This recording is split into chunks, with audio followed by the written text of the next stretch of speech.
We're getting it, we're getting it, we're getting it. We're getting it, we're getting it, we're getting it.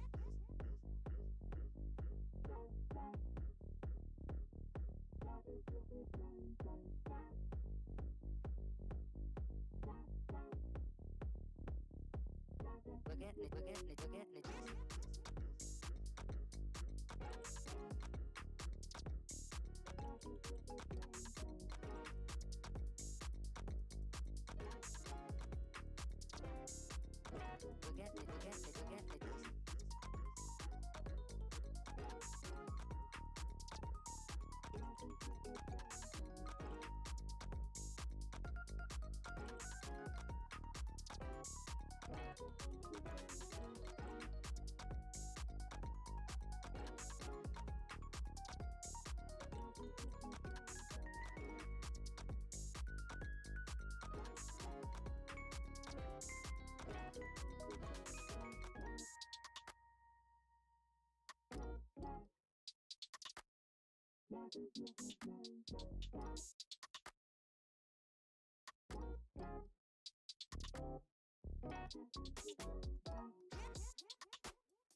Okay, what's up, everyone?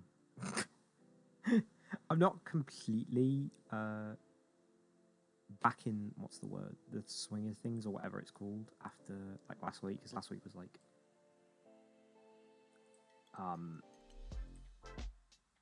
well, what's the word?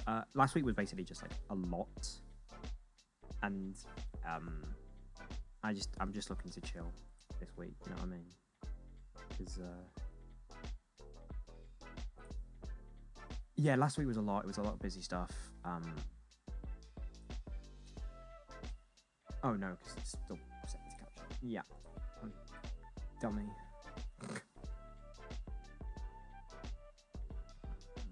Hey.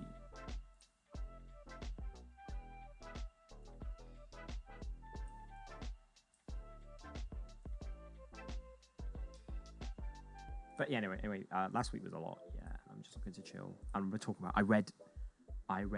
What did I read? I read A Streetcar Named Desire.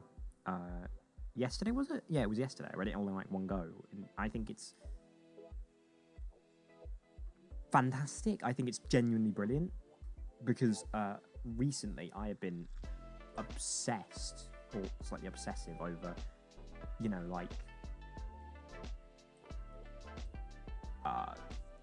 I've been slightly obsessive over themes of like over, you know, just like reflection on humans, like how humans love each other, one another, and our inability to, or not our inability, but our constant rejection of love. So to explain it in like more precise details, it's like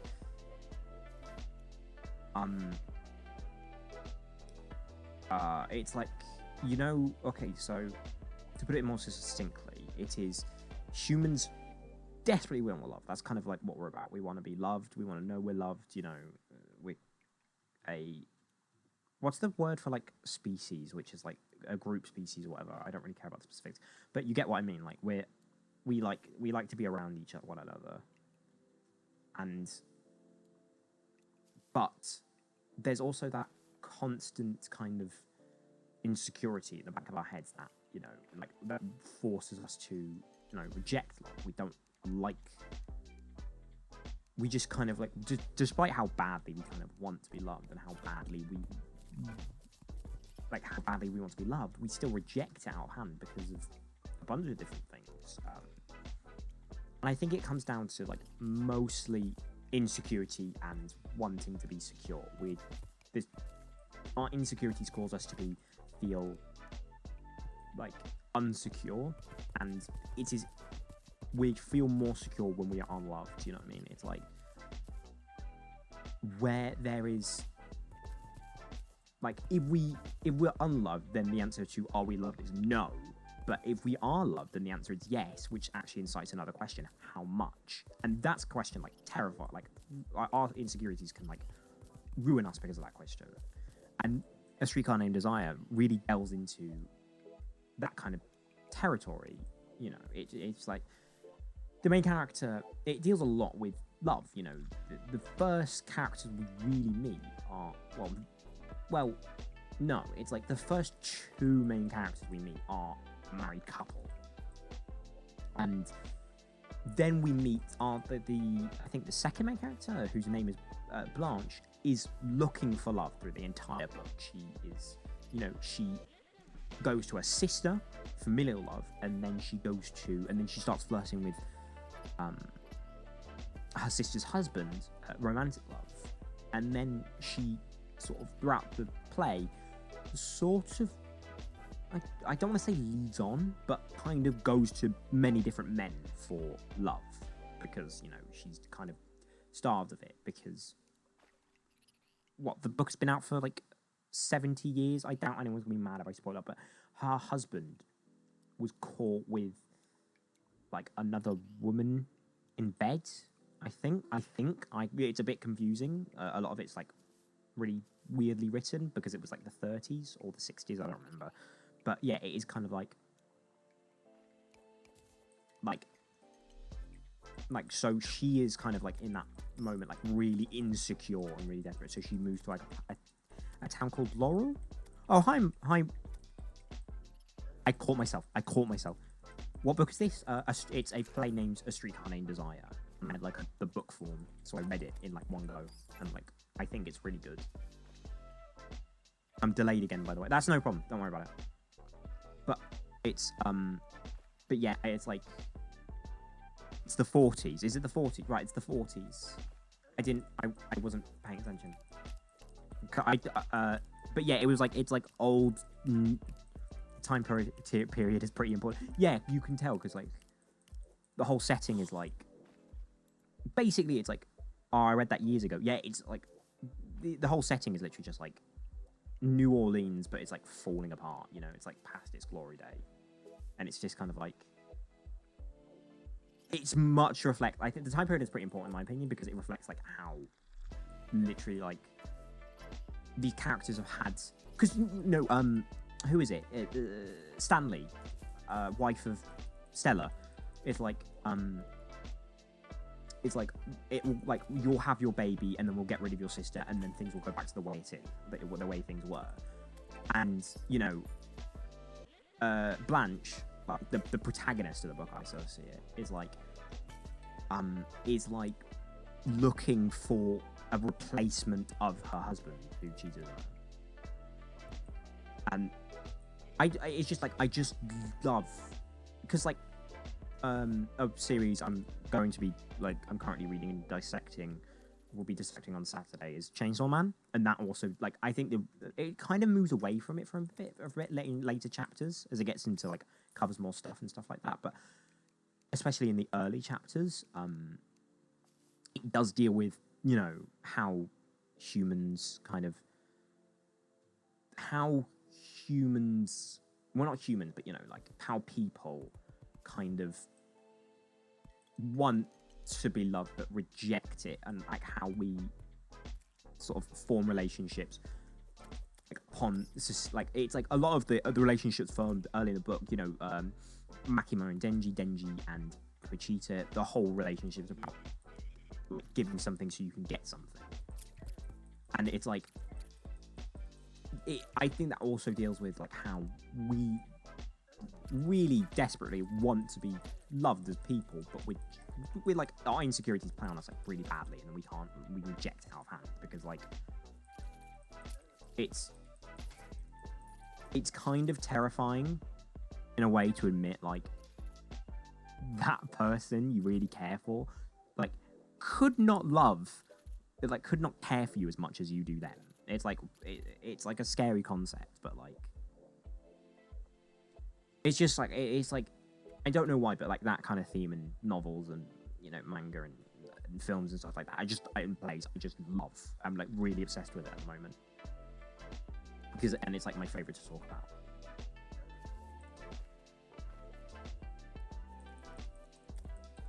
Although I think the one criticism I have a lot of criticisms of Streetcar Named Desire, but I think the one criticism I have, and it's not even a criticism, it's more of a plea, is like I wish it was longer because it's incredibly short. I think it comes in around like 124 pages, but that's like 14-point text that's like pretty much spaced out, so it's like it's just like it's incredibly short, meaning a lot of the setup to get into the themes takes up a lot of pages, and it can't really get into like it can't really explore the meat of what is happening. It can't really like explore its themes and like the story and stuff like that for too long, because then it's got to set up another plot point, or you know, the book is coming to an end or something like that. It's just like way too short to really dive into. So, you know, it dips its like toes pretty heavily in the water, but it's like it doesn't explore things like that as much as I would like it to. Oh, sorry.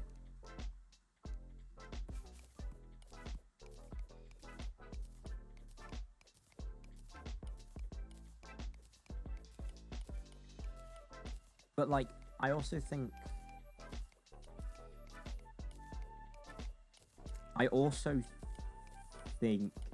hang on, wait, no. I think another, it's probably short because it may be longer in play form, like the acting. Yes, I think it takes about like an hour. I think it takes like Yeah, so every word that is written on the page has to be written really slowly, and so like you want to keep it down, you want to cut it short, because like if you keep going for too long, then the play gets really long, because every word is it's meant to be spoken, as opposed to a novel which can really go off on one. But like, so it's understandable. It's just kind of frustrating because it's like, it's also like, it has a lot of characters which are really hard to keep track of. Like there's like Mitch and Stanley and Stella and Blanche and the young man and like a bunch of other people, and like that's fine. I think it's good. It does, like, each character represents like a whole part of like what the author wants to talk about when it comes to like desire, but it really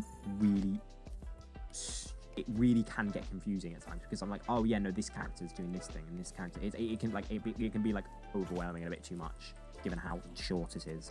Although, to be honest, probably because I was reading it. I imagine if it was like, if I had like faces for a bunch of different them, then it would be fine. Like if I actually like listened to it or watched it live or something like that, it would have been different. But like, but yeah, no, reading it is like, it kind of just reveals like, it's because of its length, it can be a little shallow because it needs to get to the next plot point pretty quickly. Because if it doesn't, then like, it's gonna waste too much time.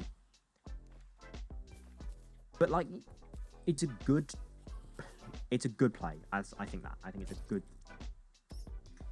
darn. It's a good play in my opinion, but like,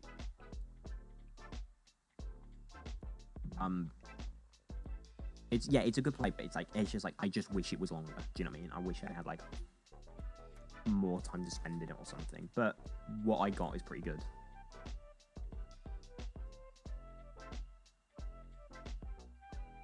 Although I am planning to read what's the book called? Norwegian Wood by, I can't remember the author's name, but you can probably just Google it and you'll come up. But like, yeah, Norwegian Wood, which I think deals in similar themes, but then I also heard it's like really creepy. Like it deals with like, it's like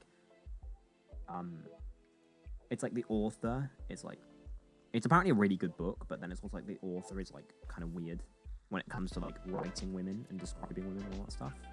And you're like, oh, that's nice.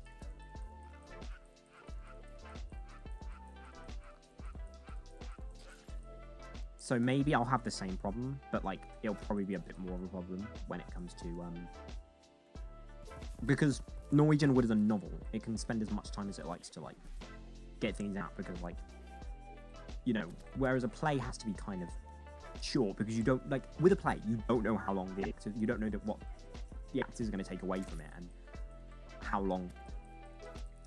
like slow they're going to say their lines and stuff like that. So you're writing what you want to write, but then I have to look into it.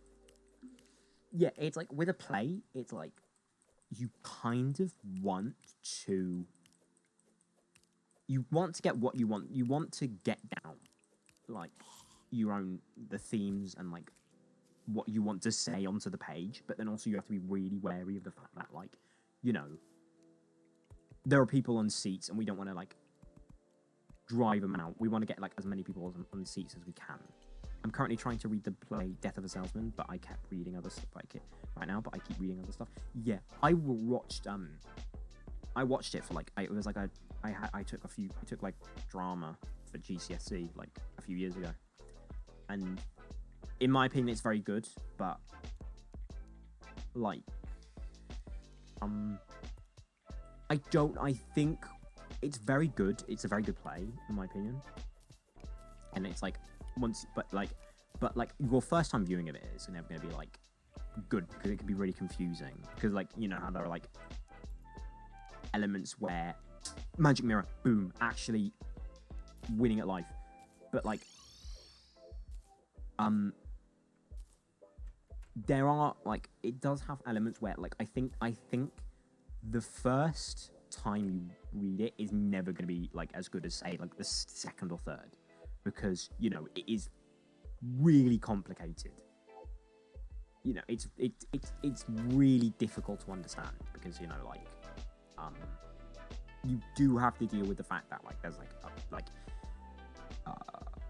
there's a lot of characters and it talks about a lot of big themes, and then also like the dad is having like delusions, and that's really hard to keep track of because you've got like the dad having delusions over there, and then it's like well, it's half delusion, half flashback, so it's kind of like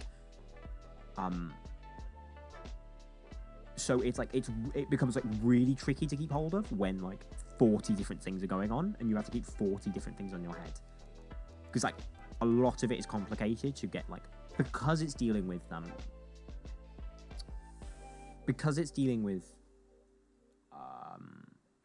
you know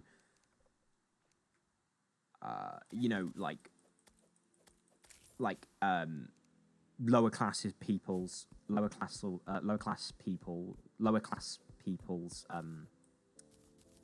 relationship with, you know, capitalism and stuff like that. It has to be very complex by nature, you know what I mean? So there's a lot going on, and you have to keep track of it. Like, so when I first watched, I was incredibly confused. I kind of had an idea of what was going on after. Like, it was like, it kind of made sense, but like, it was only after I seen like it dissected a bit and like I talked about it with like other people in my drama class till I finally get it, did it finally click, and I was like, oh, that's what it's about. But like, because that has so much going on, it's like the first read is never going to be good as the second or third, which is fine, but it's like as you read more of, like, as you continue to read it, it's going to have like lesser and lesser impact. And then, you know, because like when analyzing like text and stuff like that, it's like it's two parts knowing what the text says, and then one part the emotional reaction you have to it. And if you can't remember the emotional reaction on top of the fact that you can't like get it again, then it's like, oh, well, you're just screwed.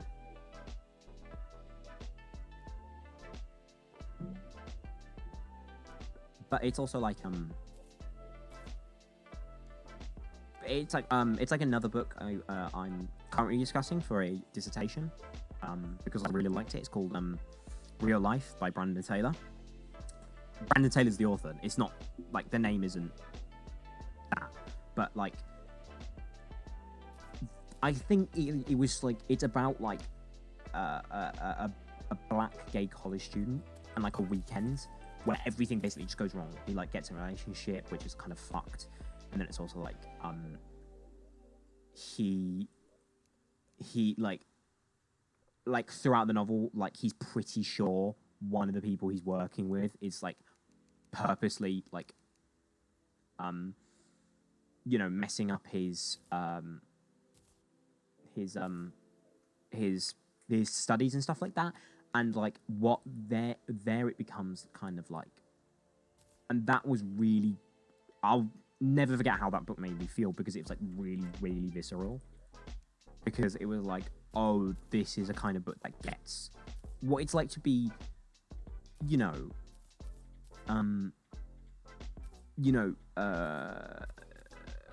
like someone who isn't white. Because so I'm mixed, right? So I have quite fairly light skin, but like, it's like in a way what I could pass if I wanted to, but like once you know I'm mixed, you're probably never gonna like mistake me for being like white and stuff like that. So I've gotten a lot of, you know, stuff for that, like pretty negative stuff for that. And it was like the most accurate depiction I've ever seen it. It's like not like where it's not like other kind of metaphors and stuff like that, where it's like it's like a big action scene where the big angry racist is shouting at like the poor black dude. It's literally just like his friends are the ones joining in and making him feel uncomfortable, and like it's like the smallest lines. Of course the book calls attention to them because they're important, but it's like some dude is like, you know, you should probably be grateful for what the university has done for you, given, you know, your you know, outcomes for black people. And it's like, fucking, it's literally just lines like that, like amazing. It's like, I really love the book because it's just, wow, something that isn't demeaning and actually understands what it's like to be you know, what it's like to deal with racism. Because racism, yeah, it's like, there's still this image that racism is like white dudes getting together, you know, putting on the clan robes. That still exists. Not that it doesn't. Like, there were like two that in like I remember like some like BLM activists saying like whenever they went marching on like Christmas or something like that, the KKK would also go marching, and you're like, oh Jesus. But it's also like it's shifted. It's not as like open as it once was. It's kind of like it's subtler. I wouldn't say it's quieter. It's subtler, and like it's like you get that subtlety because like, you know, it can't really exist out in the open anymore. Well, it can exist out in the open because everyone ignores it. But you know what I mean. You can't like just like go off on one because like everyone's gonna go like, "Hey, that ain't cool, chief." But like, so it's just changed to be like more subtle, you know, air quotes.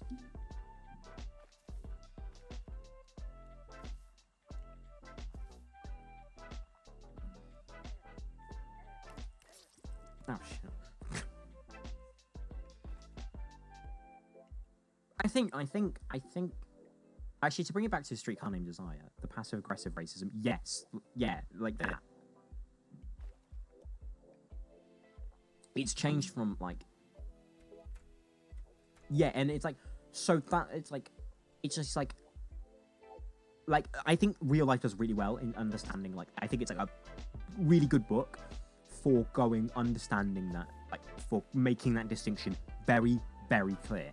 And, you know, you can kind of see it, like, everywhere you look. It's like, as long as they're not, like, saying the 14 words, then, like, everything is chill, and it was just a mistake, we swear. Like, for people who don't know the 14 words, it's literally just, like, I'm not going to repeat them because it's against TOS for very obvious reasons, but it's, like, it's literally, like, how do I say it's I can't remember. It's you know, it's like shit, how do I say it without getting like without getting punished? It's kind of like for our, you know, like we want the future for our shit. How do I say it without getting But no, anyway, just ignore that. Like, no, but like, basically, it's like, it's changed in a way that's more defendable because then you can just like, it's like the difference between it being a mistake and it being like it being a mistake of like a lack of education and stuff like that, and it being like, genuine. It's like so blurred now because of how it's changed and stuff like that, and that's what Real Life really gets into. Like, the book has a plot point where one of like, so there's like, I think it's like there are there's 3 gay characters and like I think a boy character, and like 2 of the gay characters who are in a relationship. I think Cole and I can't remember their names, but it's like, yeah, Cole and someone else is like has like, so Cole is like has like this suspicion that his boyfriend is cheating on him, like because he saw like his like Tinder or something activate. I don't remember what it was called. It was just like, so dating app account goes online and stuff like that, and then like, so like Cole is like, yo, goes to like the protagonist Wallace, yo, can you like just like bring this up at like dinner or something so I can have a talk about this, because I'm not sure how to say, you know, I was stalking you on this stuff. And like Wallace was like, yeah, no problem. So after like Wallace gets told, you know, like the prospects for, you know, like black people and stuff like that, like he immediately brings it up as like a way to just like take it out on the other people who said nothing. So none of his friends say anything. They're just like, chill, awesome homie. But like, yeah, but like chill, awesome homie. So like he brings up like how one of the like how Cole's boyfriend is possibly cheating, just to like get out his frustrations and stuff like that. Oh, yo, Gray. But we're just talking about like a book called A Real Life right now, which is about like being black and stuff. But like, yeah, so he brings it up to his like boyfriend. Like he brings up about how like Cole's boyfriend is possibly cheating just to like vent his frustrations and stuff like that. And then a whole argument ensues because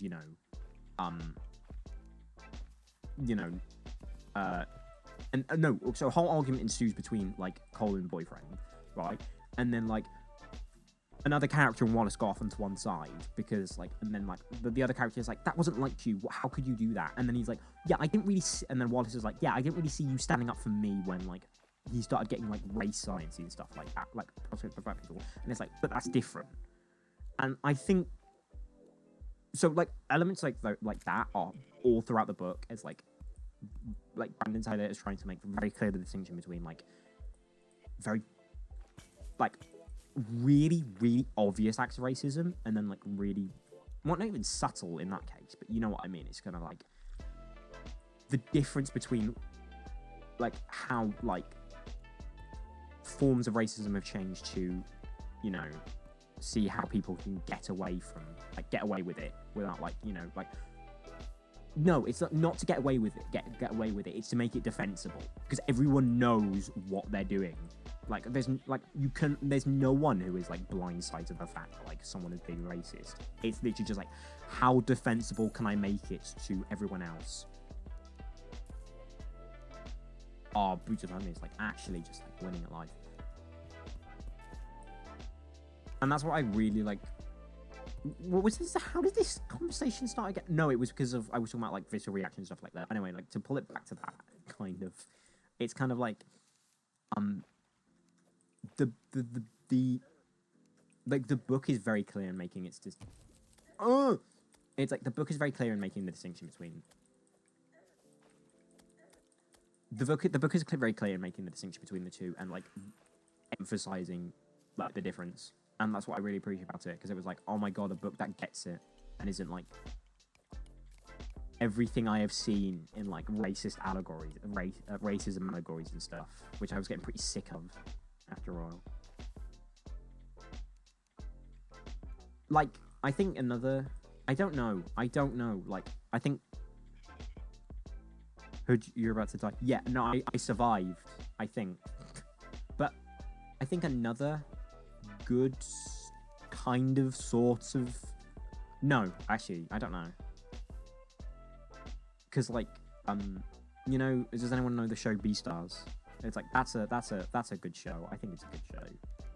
And like, it kind, just by nature of being like two groups, and like the groups like kind of hate each other, it like gets into that way. But like, I think that's a really good idea for comprehending some of the forms of racism, not all of them, because it's so committed to world building, it has to be really specific with like some of the details that like I don't think translate. Just in my personal opinion, I don't think they translate. Just like some of the details, because I don't know that show. It's Subarashi Seka. I don't know that show either. Oh no.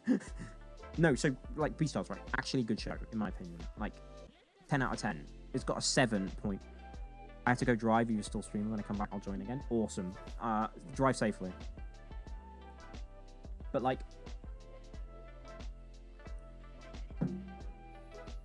which way are you going? Just okay, cool. But like, in my opinion, thank you for the book talk. I loved it dearly.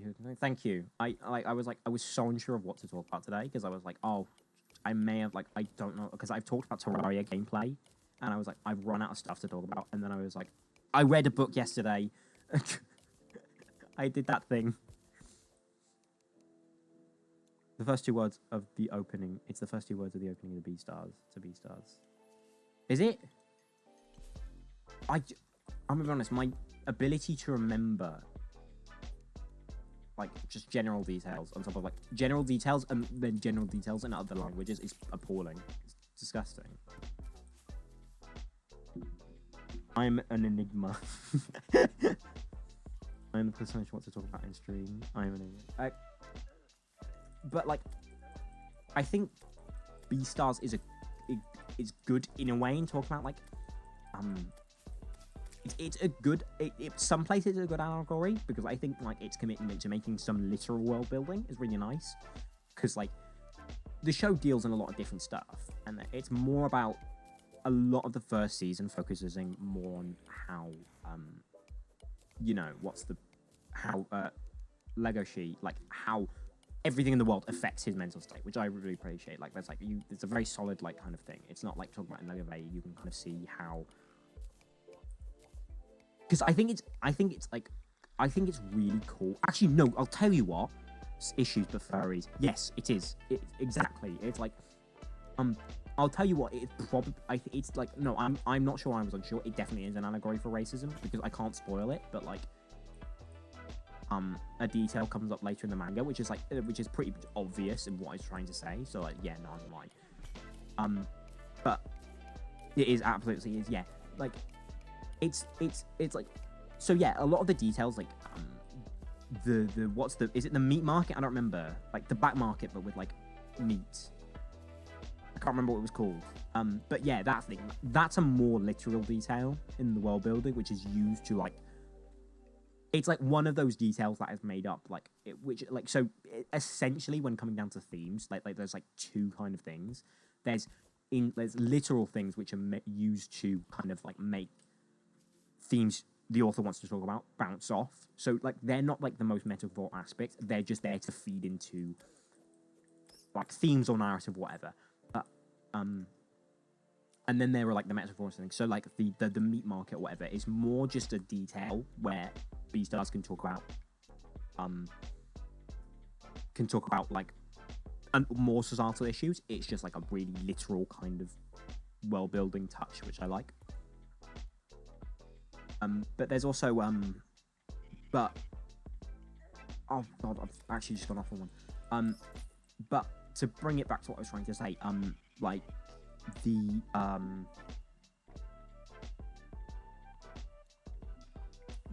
like it's really good at like, oh shit, I've like actually run out of words to say.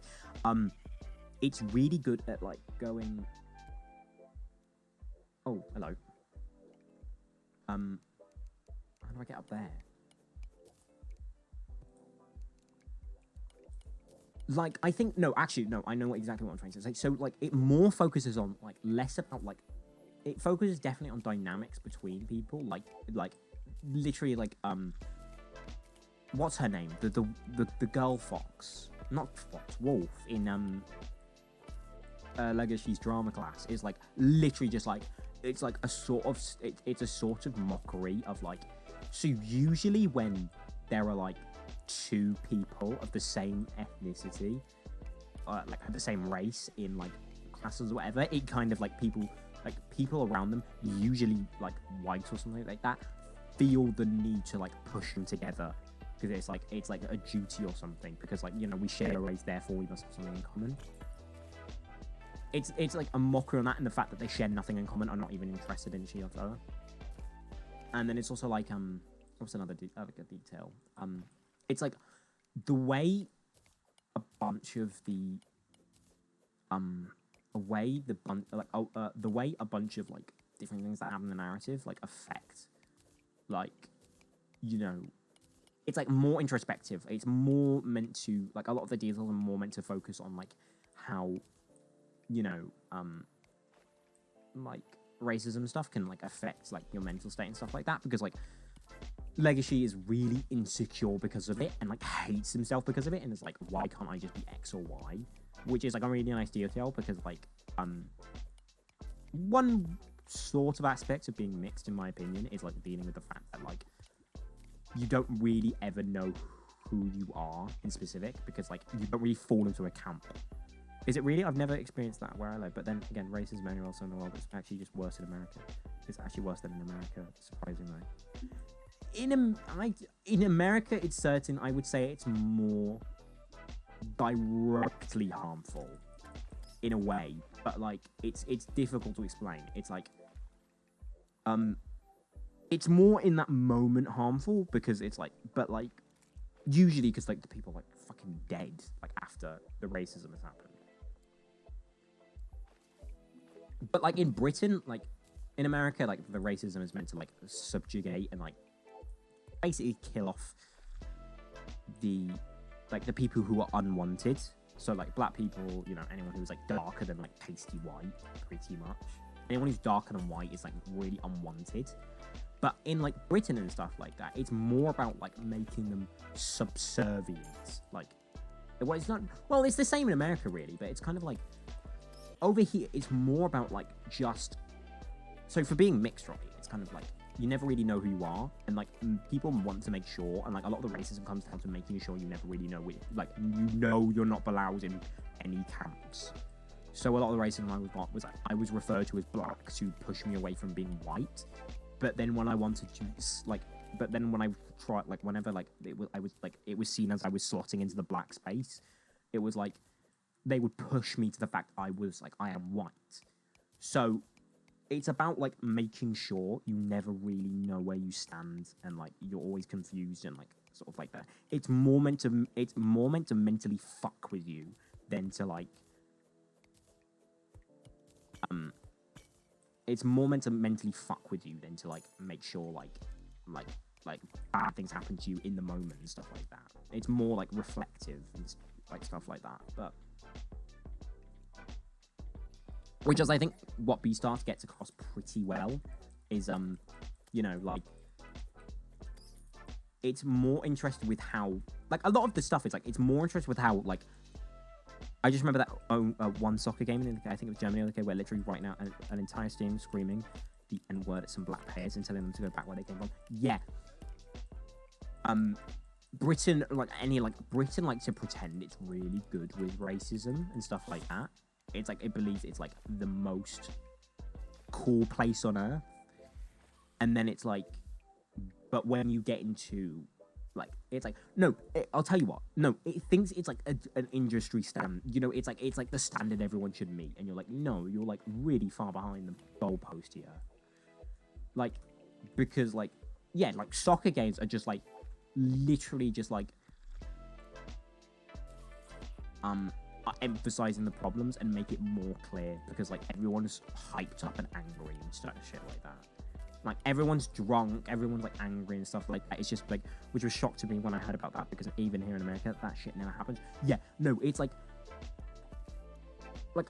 that's why I don't really go to football games at all, because I do not, like, it probably won't happen, but, like, I'm never gonna, like, deny the possibility that the crowd could just turn at any second on me, because it's, like, it just for some reason, like I think it's just like the fact that the fans are angry and like Britain is just like really incredibly xenophobic and stuff like that and racist and stuff like that, that it just brings out people to be like just really obvious about it in a way that it's usually more subtle.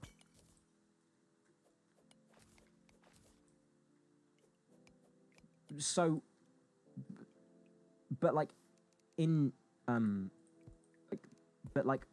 so basically, like football games are usually like are kind of like the emphasization and more about like direct harm and stuff like that. But like pretty much in daily life, it's more meant to like fuck with you, and I think that's really good in like Beastars and stuff like that. It's like it's more focuses on how Legacy reacts to this kind of stuff, like internally, and how it makes him feel, and like how it just like makes him be really insecure and upset, as opposed to like. Because, like, often I think the real problem in America isn't what happens, it's the fear of what all can happen. Kind of, yeah, I guess. Which is a lot of it, yeah, like, I'm trying to keep it on track with Legacy, because I don't want to get, like, I'm trying to keep it on track with Beastars, because I don't want to get to, like, some political people in here, but, like, it's like a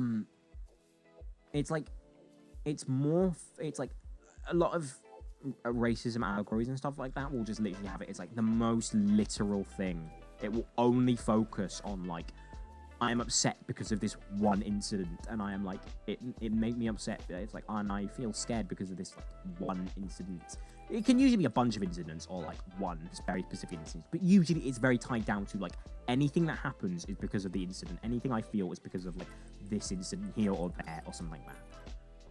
But it's like, in my experience, that's not usually how it goes. It's more like, yeah, sure, the incidents never feel very nice and you can focus on it for a while, but like what you're really left with is lingering, like it's literally just like seeds of doubt and stuff like that. It's like the ideas the incident has implanted in your brain that go on to flourish rather than the incident itself. Like, I feel kind of like about being mixed, you never really feel like you belong anywhere, on top of like feeling really insecure about that stuff because of like I got so many incidents I got so many incidents of racism in my life that I can't really remember anyone in specific. Like, it just kind of blurs together, but like it's how it makes you. It's like how you've been treated. It's like the ideas like the ideas like communicated by the racism usually stick in your head more than like the racism itself. Like, I don't remember like I'm not gonna remember every single time someone said something racist to me, but I definitely do remember like the kind of how insecure or upset or kind of angry I felt after thinking about like what the people were trying to say and stuff like that. It's less about.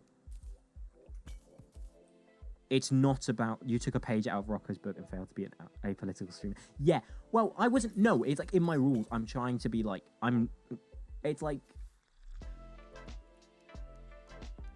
I like talking about narrative and stuff, and no story is apolitical. Like, I'm sorry to say, but like every story has like some kind of political point to make. Usually, like, it's like you're never gonna find a story that's completely apolitical, because it's either like even if it's like the most apolitical thing you can think of, it's usually supporting the status quo or something, like 99%. So usually you have to get into those details when talking about narrative, because like it matters. But like I don't want to have like. But like I usually want to tie it back to narrative and stuff like that, rather than just go off in like a kind of just without like that kind of tie back or something like that. I don't want to feel someone to go off on like the political rant of how like companies should do X, Y, or Z, because like it just becomes like tedious at a point. Well, not tedious, but just like tedious. It becomes like it fatigues me after a while. I'm just like, I want to have fun.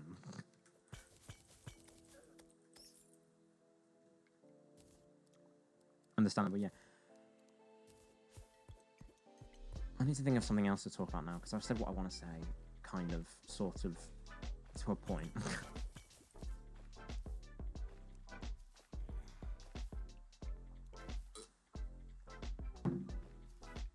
But oh no, I want to kind of actually no, that's a really interesting thing I want to talk about. Like I was talking about earlier, but like there's a book called Norwegian Wood. I can't remember the author's name, but like I have read a bit, and like I've talked to people who've read it and stuff like that. I've talked to people who've read it. I've seen videos about people who've read it, and like apparently it's like really good. And I think what I've read, it's really good. Like it's structured very well, you know, very nice prose, stuff like that. But like apparently the author has a real bad problem with writing women and sexualization and stuff like that, which is like, yikes, dog. Cool. Which I think gets into the point of like, and like I remember one video where it was like, you know, like it talks about like being conflicted and stuff like. It's like I've never, like the person said, I've never read a I've never read a book that was, what was the name of the book? Norwegian Wood, or Norwegian Woods. Wait, hang on, wait 10 seconds. It is Norwegian Wood by Haruki Murakami. That's it. And essentially, it like the person I remember like a review about it said like I've never read a book that has like made me feel like it was like a 1-star and a 5-star at the same time. I'm like, well, it wasn't even a like I think they said I never read it, but like it does get into like other stuff. It does get into like a point I think about a lot where it's just like you know, like a lot of the time books can, you know, make you feel like a lot of books I read, for example, because I am like queer and because I am mixed, they can like usually the further back you go, like the more obvious it becomes. But certainly in Monday, it's like a lot of that stuff can be like, wow, this is a really good book and stuff like H.P. Lovecraft. Actually, no, his work isn't really good. I like some of the creations and stuff like that, but mostly his work isn't very good because like his editor, I don't know if he had an editor or not. That's the thing. He might not have had an editor, which would explain a lot. But like I like some of his works. I think they're interesting. I think they're more interesting to talk about than they are to read and stuff like that. But like, you know, But like, it's like, a lot of work, because of like, how it views certain groups of people and stuff like that can feel very like isolating and dangerous and stuff like that because of what it decides to include. So in Norwegian Wood, for example, like it's a really good book. It's very well, but like it's like how it writes women and how it like just sexualizes any old woman. Like I think it was like I think one example was like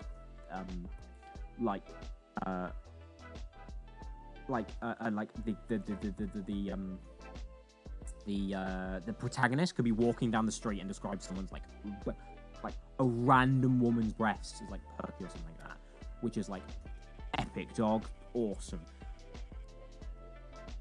Which is like it it becomes really complicated. Like what's a book I really like, which is like really super like yikes, dog.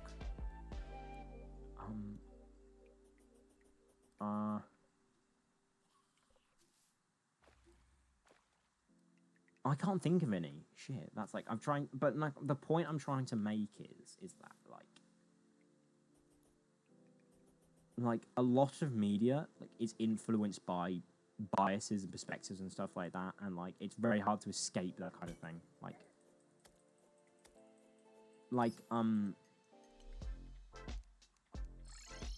did I know? I've actually for fuck's sake. I was winding up to something, and then it's like it just goes. Hang on, right? No, wait. But like, I think, like, to tell you what, no, like, okay. Here's the thing, right? To tie it back to A Streetcar Named Desire, I was talking about that earlier. For anyone who wasn't there, like,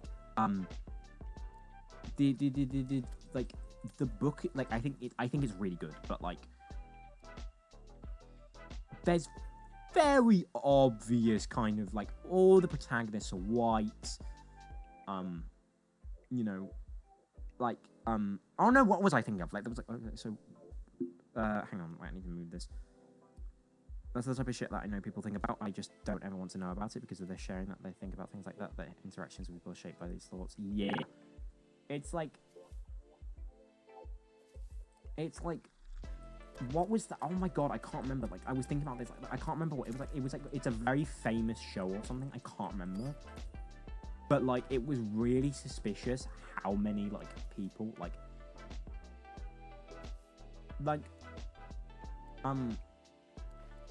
Actually no. To tie it back to right. Okay, so in A Streetcar Named Desire, right, every main character is like white.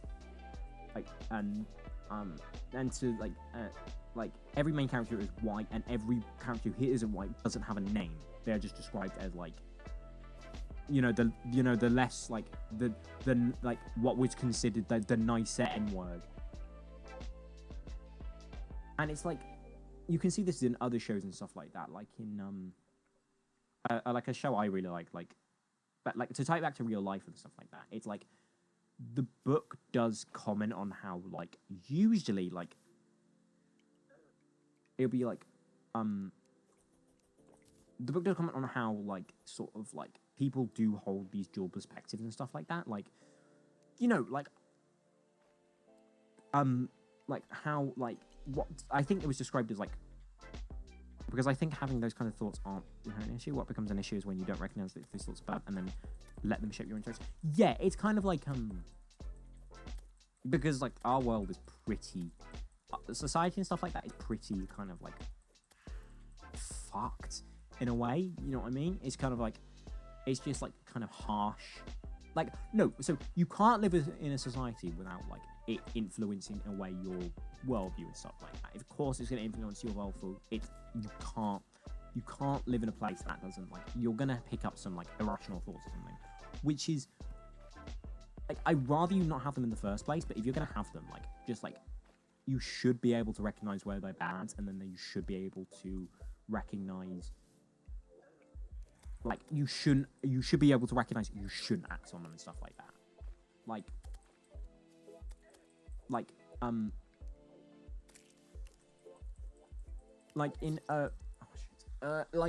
in a real life and stuff like that. No, hang on. I need to, like, take a second. No, in a real life, right? It does get into the fact that, like, a lot of the characters do have, not, I would say, yeah, but, like, racist perspectives by proxy. Do you know what I mean? It's like a lot of the characters are just, like, hands off to a lot of, like, the racism Wallace experiences. Like, they'll usually not do anything about it and, like, care more about, like, to bring it back to, like, okay, so dinner party, there's a main character called Cole. Like, he has a boyfriend who has a name, but I can't remember his name. Like that, like, Cole suspects his boyfriend of cheating, goes to the main character Wallace, the protagonist Wallace, and is like, yo, I kind of have, like, I think, like, I checked my, like, boyfriend's, like, dating profile. I think he's cheating or something. And, like, could you help me out with this? And, like, Wallace is like, yeah, no problem. I can help you out with that. And then, like, but, like, so they're going to a dinner party, right? With, like, friends and stuff like that. And Wallace is, like, gets, like, told by, like, so Wallace by this point is pretty much done with, like, college life because it's just going really badly for him and stuff like that. And he's like, I want to drop out. Do you know what I mean? I'm not happy and stuff like that. And one of the characters at the dinner party tells him, like, you should be grateful for what this college has done for you. Do you know what I mean? It's like, you should be grateful for what this college has done for you, given the prospects for black people. And it's like, oh, it's like, so everyone ignores it. Everyone just keeps on chatting as everything is fine. And Wallace, out, like, just to vent his frustration, like, leaks the information, like, goes like, oh, Wallace, I saw you on, not Wallace. Wallace is the main character, the protagonist. I think of it as, like, those invasive thoughts of, I could totally pump this fucking baby, or I could actually run over these persons, but you don't do anything about it. That sounds stupid as fuck. Yeah. Like, the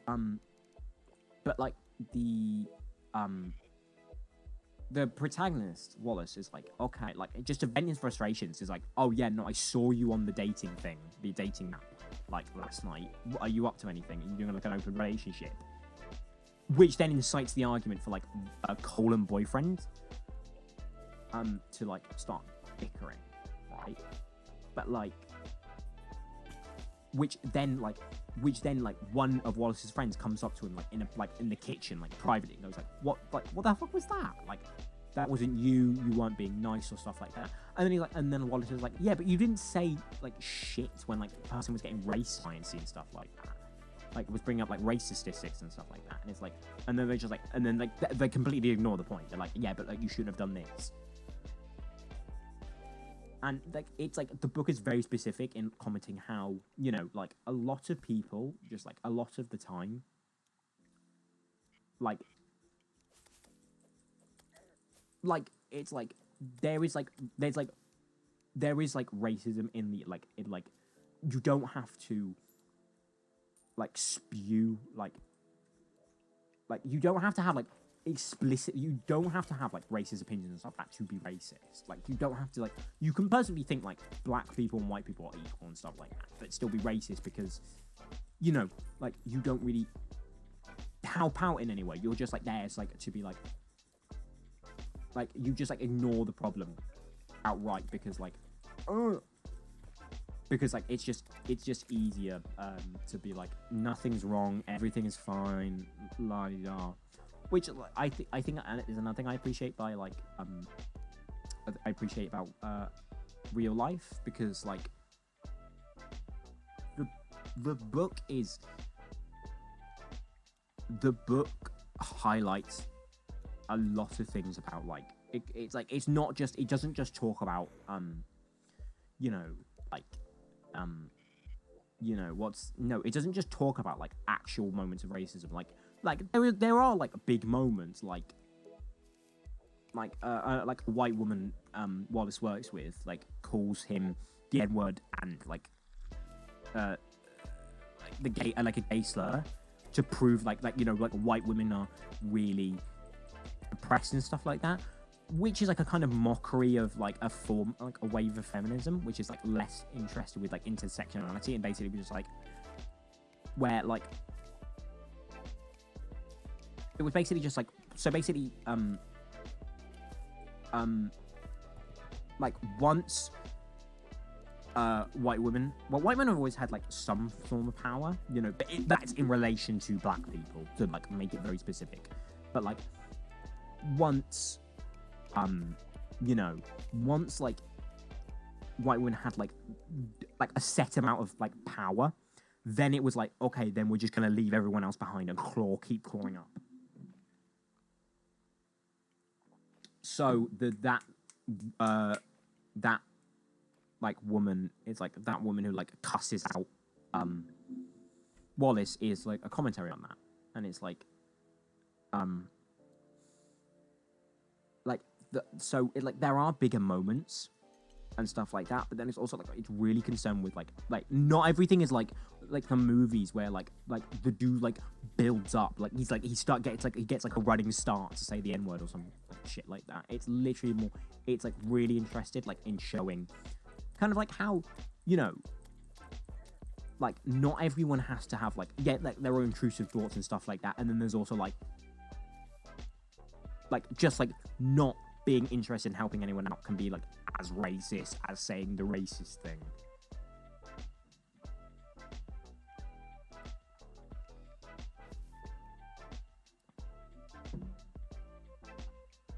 But like A Streetcar Named Desire is less interested in racism, so it doesn't really get that. But like the very blatant racism in the book, in like not in the book but in the play, does kind of tie back to like those themes in real life. It's less interested with, but I still think actually just to tie back, because I know exactly what I was going to say, like real life, not real life, A Streetcar Named Desire, it's like racist as fuck. It's like so outdated. It's like, ouch, like yikes dog. But it's not like H.P. Lovecraft racist, but it is kind of like, just like it is just like it's a bit of a tough read, because you're like just like this wouldn't fly, and you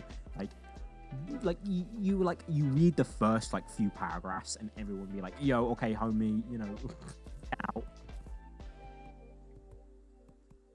But like I still think, but it's still kind of like, so it's still very good in my opinion. I really, really like it as a play, but it's kind of like, you do have to like a lot of the time deal with just the fact that like, oh, okay, we're gonna get into this shit just so I can enjoy like this like piece of media. Oh god, where's the, hang on, no, there you go.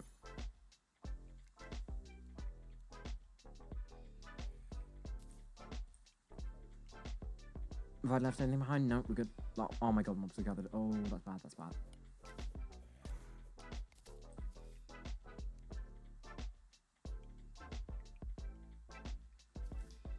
But anyway, like, I think that like the reason I have so much to say on real life is because I'm writing a dissertation about it, and I probably have much to say because it's like, I think it's like it's a few thousand words because it's only a dissertation, so it's short, but it's like there's a lot you have to say about it and stuff like that, and you have to like, I think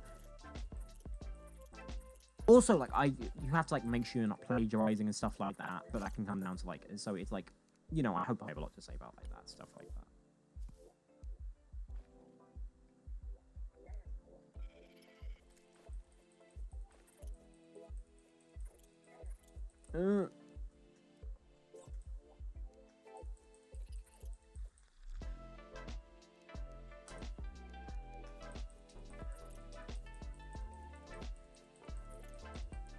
Jesus Christ, I'm about to die.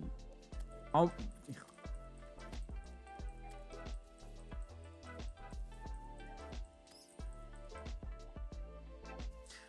But I also read like a book named Luster, which deals with a lot of the same themes as real life. It's not as, I don't like it as much. Oh, for fuck's sake. I don't like it as much. Not because it's like a bad book, but because it's like, it's like, what's the word? It's like, it's stream of consciousness. It's written very stream of consciousness. So it's like fine. Do you know what I mean? It's like chill. But the way it deals with, like, the way it's kind of, no, but it deals with a lot of the same themes and like stuff like that. So I was like, oh no, I like this book. But like,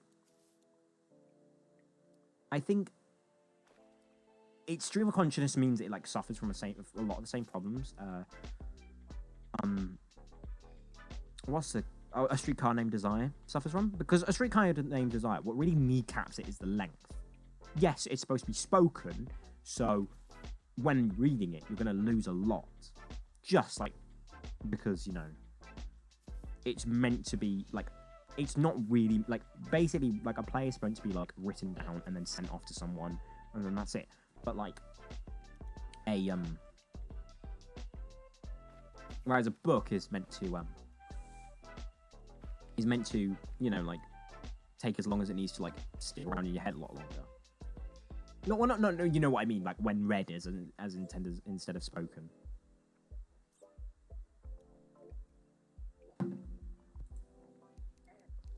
But because I read A Streetcar Named Desire, its length did kind of make everything a bit confusing.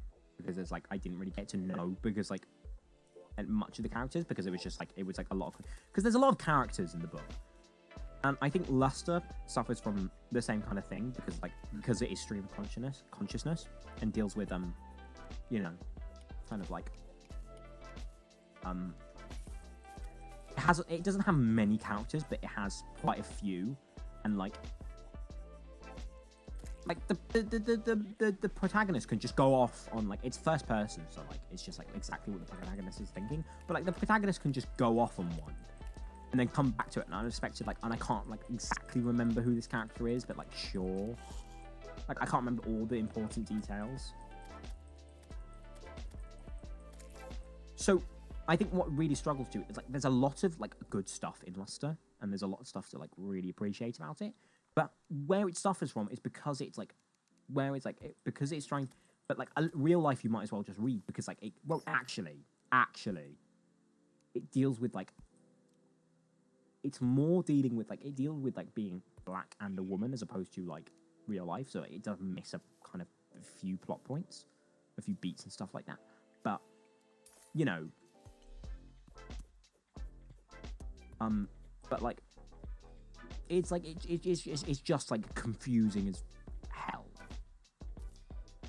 It's, what did this just do? Oh no! Hang on. Can we grants the ability to float in water? Oh, Pog.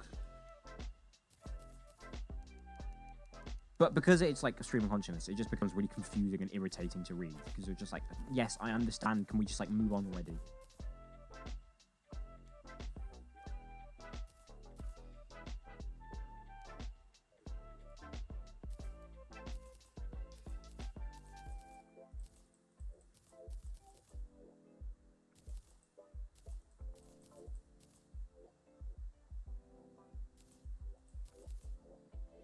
Chest is full again. Hang on. Hang on.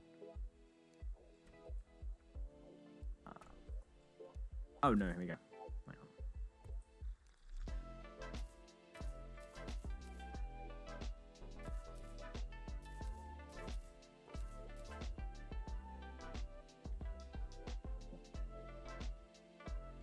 Can I, like, add cards in a bottle together? Is that not possible? No. Shame.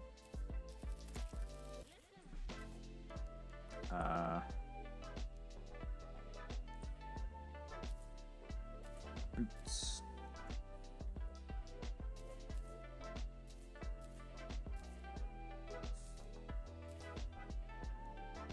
Oh my god, that actually looks like ridiculous.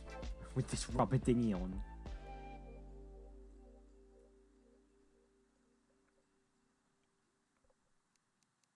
Actually, you know, like, I'm probably gonna hang on, right, you know, actually, yeah, but, like, I'm probably just gonna end it there, because it's been, like, a really stressful week, and, like, I've kind of, what's the word, like, run out of stuff to say, stuff like that, but, and I was looking to just do a shorter stream just to get back into it, because, like, last week was a bunch of, like, just, like, organizing stuff for a collab, and organizing stuff for, like, and it's just in general, it was pretty stressful. So, you know, this is gonna be a short stream. This is gonna be a short stream. So, you know, thank you for everyone for, you know, coming and, like, lurking and chatting. We actually got, like, 7 viewers at one point. It was, like, mental. I was like, oh, pog. But yeah, I'm just gonna probably end stream there, because I've, like, said everything I wanted to say and just chilled and kind of, like, run into a wall where I just keep dying. But, you know, pog. We're probably going to raid, actually, because, like, we're going to raid someone named, theoretically Moss, because they have released I think a gem, is my opinion, called, Wide Theo. So, yeah, we're going to raid them just for a bit of fun, because, like, I need to get points so I can redeem Wide Theo. That's, like, literally it. I just need to, like, lurk for a while so I can get points, and then, like, because, like, you could do, like, 500... channel points, you can get, like, you can make Wide Theo even wider, and, like, I'm in that. So, you know, thank you everyone for me.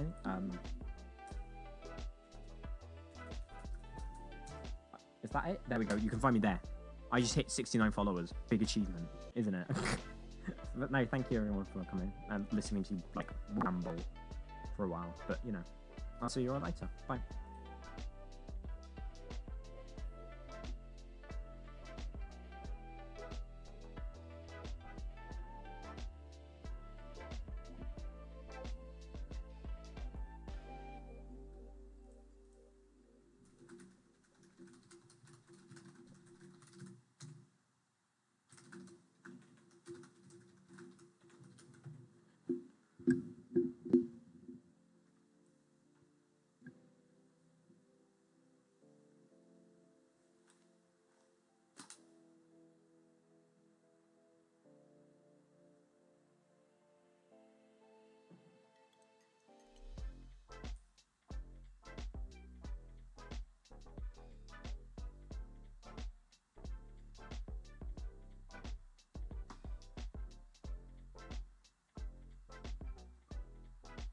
Oh my god.